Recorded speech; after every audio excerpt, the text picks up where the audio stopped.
మొన్న ఆగస్టు 15 నాడు నరేంద్ర మోడీ గారు ఆర్ఎస్ఎస్ అంశాన్ని ప్రస్తావించారు అన్నటువంటి దానిపైన రాహుల్ గాంధీ మాట్లాడినటువంటి మాటలు భారతదేశాన్నే అవమానపరిచేటట్టుగా ఉన్నాయి. ఒకటి, రాజకీయంగా విమర్శించటం ఏదైతే ఉందో చరిత్ర తెలియక విమర్శించినట్టున్నాడు. రాజకీయంగా ఆర్ఎస్ఎస్ తో విభేదించినటువంటి పార్టీలు చాలా ఉన్నాయి, సిద్ధాంతంతో కూడా విభేదించినటువంటి పార్టీలు కూడా చాలా ఉన్నాయి.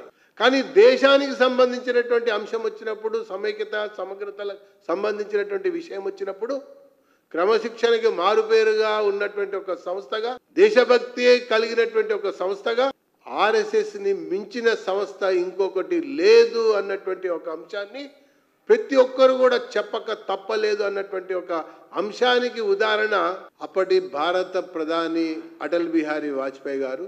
అంతకు ముందు ఉన్నటువంటి ఒక సందర్భాల్లో సమయాల్లో జవహర్లాల్ నెహ్రూ గారు ఆర్ఎస్ఎస్ ని రిపబ్లిక్ డేకి ఆహ్వానించిన విషయాన్ని ప్రస్తావిస్తూ, లాల్ బహదూర్ శాస్త్రి గారు ప్రధానమంత్రిగా ఉన్న సమయంలో కూడా భారత్ పాక్ సంబంధించినటువంటి యుద్ధం జరిగినటువంటి ఒక సందర్భం నేపథ్యంలో అప్పుడు కూడా ఆ వీర జవాన్లకు అందించినటువంటి సహకారంతో పాటు ఢిల్లీ మహానగరంలో ట్రాఫిక్ మొత్తాన్ని కూడా నియంత్రించే విషయంలో, సమన్వయం చేసే విషయంలో, ఇతరతర అంశాలని చూసేటువంటి ఒక సందర్భంలో ఆర్ఎస్ఎస్ కి అప్పగించినటువంటి ఒక అంశాన్ని కూడా అటల్ బిహారీ వాజ్పేయి గారు లోక్సభలో జరుగుతున్నటువంటి చర్చ సందర్భంలో ప్రస్తావించినటువంటి విషయం ఇది. ఎవరు కూడా దీన్ని తప్పుపట్టలా, ఎవరు కూడా దీన్ని కాదనలా.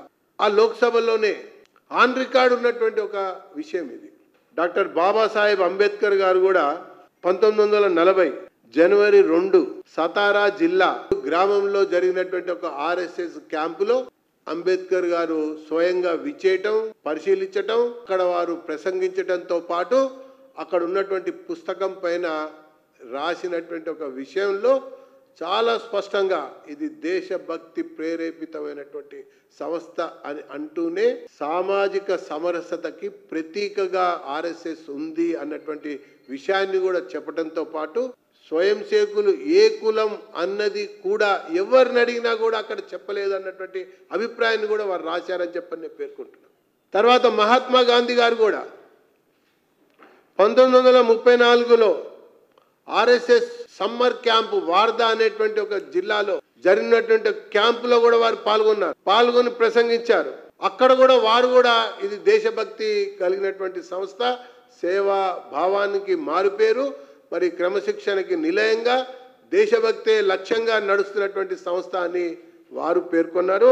మరి సెప్టెంబర్ 16, 1947 మహాత్మా గాంధీ గారు ఢిల్లీలో స్వీపర్ కాలనీ శాఖలో కూడా పాల్గొని ప్రసంగించారు. మన భారత రాష్ట్రపతిగా మొన్నటి వరకు ఉన్నటువంటి ప్రణబ్ ముఖర్జీ గారు కూడా నాగ్పూర్ వెళ్ళారు. సరసంఘ చాలక్ మోహన్ జీ భగవత్ గారిని కలిశారు. ఆర్ఎస్ఎస్ సంబంధించినటువంటి ఒక పెద్ద కార్యక్రమంలో పాల్గొని ప్రసంగించారు. ప్రసంగిస్తూ కూడా ఆర్ఎస్ఎస్ కి కితాబ్ ఇచ్చారు. కాంగ్రెస్ పార్టీ యొక్క పరంపరలో వీళ్ళందరూ కూడా ఒక పెద్ద నాయకులు. అసలు రాహుల్ గాంధీకి అసలు రాజకీయాల్లో ఓనమాలు కూడా తెలియదు, చరిత్ర అంతకంటే కూడా తెలియదు. The inefficiency leadership of the Rahul Gandhi made Congress party major regional party in this country. కుటుంబ పార్టీగా కూడా మిగిలింది. పేరుకి సీతారాం కేసరి గారు ఉన్నా, లేకపోతే ఇప్పుడు ఉన్నటువంటి ఖర్గే గారు ఉన్నా కూడా కాంగ్రెస్ పార్టీ అంటే కుటుంబ పార్టీ, వారసత్వ పార్టీ, ప్రాంతీయ పార్టీ, ఓడిపోయేటువంటి పార్టీ, కుంభకోణాల పార్టీ, దోచుకున్న పార్టీ, దాచుకున్న పార్టీ, ఒక్కొక్క నాయకుడు ఎదుర్కొంటున్నటువంటి అవినీతి ఆరోపణలు అన్ని కూడా చూస్తూనే ఉన్నారు. జైలు మీద తల్లి కొడుకులు ఉన్నారు ఈరోజు దేశంలో. అంటే ఏ స్థాయికి వీళ్ళు దిగజారిపోయారు? అసలు వీళ్ళకి రాజకీయాల్లో కొనసాగే హక్కు ఎక్కడదని చెప్పని భారతీయ జనతా పార్టీ సూటిగా ప్రశ్నిస్తా ఉన్నది. బెయిల్ మీద ఉన్న తల్లి కొడుకుల ఈ దేశాన్ని ఉద్ధరించేది, అవినీతి ఆరోపణలు ఎదుర్కొంటూ అనేక రకాల విషయాలపైన విచారణ ఎదుర్కొంటున్నటువంటి తల్లి కొడుకుల ఈ దేశాన్ని ఉద్ధరించేది. వీళ్ళు ఆవుదూడ గుర్తున్నప్పుడు దేశాన్ని ఏలగలిగారు, దేశంలో రాజ్యం నిలబడగలిగింది. ఆవుదూడ గుర్తున్నప్పుడు ఎప్పుడైతే వీళ్ళు చేతి గుర్తుకొచ్చారో, ఎప్పుడైతే ఈ మైనారిటీ అపీజ్మెంట్ లో పడిపోయారో, అప్పటి నుంచే వీళ్ళ పతనం పూర్తిగా కూడా ప్రారంభమైంది అనటానికి నిదర్శనం అతిపెద్ద ప్రాంతీయ పార్టీగా మిగలటం, 3 రాష్ట్రాలకే పరిమితం అవటం,